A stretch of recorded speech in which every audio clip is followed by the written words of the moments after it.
memancarkan kemuliaan Tuhan. Haleluya. Yesus sekarang ada di sorga, kita ada di bumi, kita ada anggota tubuhnya yang mengerjakan pekerjaan-pekerjaan yang seharusnya siang Tuhan mau kerjakan di bumi ini, tapi dia sudah di sorga, kita lah dipakainya. Makanya saudara semua, mari melayani Tuhan sungguh-sungguh. Di gereja Tuhan ini, di mana saja saudara ditempatkan Tuhan, mari sungguh-sungguh. Ya, kalau tangan saya ini nggak mau sungguh-sungguh, saudaraku, misalnya saya mau khotbah begini, tangan saya berkata, saya mau libur dulu hari ini, mau muntah, suruhlah orang memegang mic ini. Saya nggak mau. Lalu tangan saya lumpuh di sini.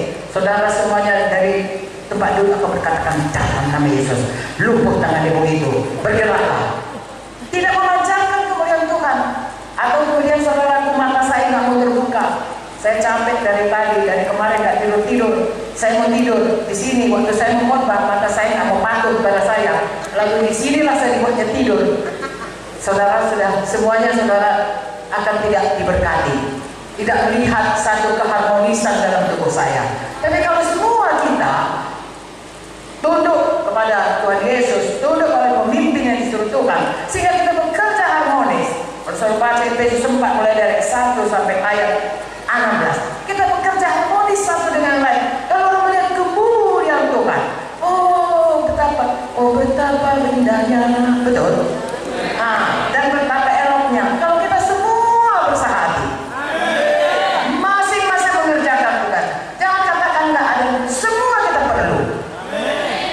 Saya memang nggak punya alis tebal, tapi kalau saya cukur ini sampai habis, saudara, saya datang kemarin, ibu itu kayak tuyul. Memang ini perlu juga lah. Tapi tanpa saudara, ini alis ini terutama bukan untuk supaya jangan jadi tuyul. Terutama ini alis, walaupun sedikit, ada gunanya. Kalau siang hari kita khotbah, misalnya saya khotbah, lalu banyak sinar matahari, peluh banyak turun, itu peluh sampai di alis mengalir ke samping. Dia tidak jatuh ke mata. Akibatnya saya masih terus bisa khotbah dan baca Alkitab.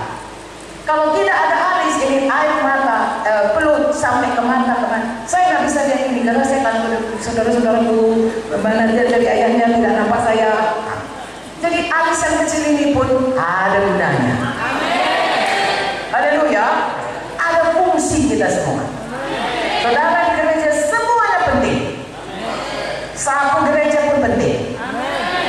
Lamp ini semuanya pun penting. Apalagi sound system, apalagi penyanyi dan lain sebagainya. Bahkan yang paling penting sering yang tidak kelihatan. Jantung saya ini kan nggak kelihatan. Paling penting. 30 kali detik dia berhenti, saya sudah tidak bisa lagi berbuat apa-apa. Tidak kelihatan, paru-paru tidak kelihatan. Di gereja ini kadang-kadang ada yang tidak kelihatan. Misalnya berdoa sapaan, nggak ada kelihatan, dia nggak tengah-tengah ini berdoa sapaan. Ya, di mana-mana dia. Tapi doa sapaannya kayak mesin generator yang menghidupkan terus kuasa Roh Kudus bekerja dalam sidang Tuhan. Jadi semua penting. Apa saja di dalam Tuhan, ambil bagian saudara. Tidak ada yang tidak punya pelayanan. Nah, seluruh tubuh ini ada gunanya. Haleluya. Kuku pun ada gunanya. Ini kuku saya ini selalu nggak ada catnya, ada yang dicantikinya bagus. Tapi tahukah saudara, kuku ini melindungi kita. Kami kalau belajar dulu jadi dokter itu harus jadi perawat, bagaimana membuat tempat tidur pasien. Kalau mau menaruhkannya harus sak kuku di atas. Kalau bikin sak kuku ini koyak, jari ini tumpah. Jadi kuku ini gunanya untuk melindungi kalau pekerjaan-pekerjaan berat sehingga jari ini tidak luka. Seperti itulah kira-kira seluruh kita dalam tubuh Kristus ini. Saling melindungi, saling melengkapi, saling melayani, diikat satu dengan yang lain. Kalau saudara lakukan itu semua, saudara berubah hari lepas hari. Satu dengan lain saling mengasihi, setia dan pelayannya. Dan satu lagi, saya katakan tadi, saudara melaksanakan perintah agung. Karena Tuhan berkata, beritakan Injil, muridkan jiwa-jiwa. Saudara, dimulai dari beritakan Injil. Nggak bisa orang jadi murid kalau tidak dapat keselamatan dulu, dapat paspor dulu, paspor ke surga, jadi anak Tuhan dulu. Kalau sudah jadi anak Tuhan, baru bisa dimuridkan. Kenapa ada gedung gereja? Gedung gereja adalah tempat orang yang bernazar untuk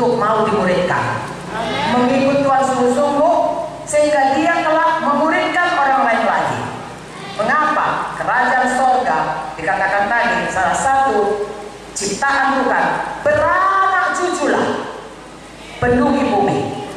Sayang, anak cucu badani, ini anak saya 3. Kalau dia tidak kenal Tuhan Yesus, dia hanya di dunia ini saja anak saya. Di sorga saya tidak lihat dia. Kalau saya sendiri mengikut Tuhan, anak saya tidak mengikut Tuhan. Makanya pastikan anak kita, cucu kita semua mengikut Tuhan, supaya itu di bumi, keturunan kita, di sorga pun kekal selama-lamanya. Tapi ini kabar baik bagi orang yang belum menikah dan mungkin tidak menikah ataupun tidak punya anak. Walaupun tidak punya anak, walaupun belum menikah, walaupun karena saudara membuat anak-anak saudara tidak ada secara badani, tetapi secara rohani saudara bisa beranak cucu, memenuhi bumi. Dari mana? Anak rohani. Menginjil, menginjil, menginjil, menginjil. Beritakan iman. Siapa yang selamat dalam saudara itu anak rohani saudara. Muridkan dia sehingga dia kekal ada di sorga dalam kerajaan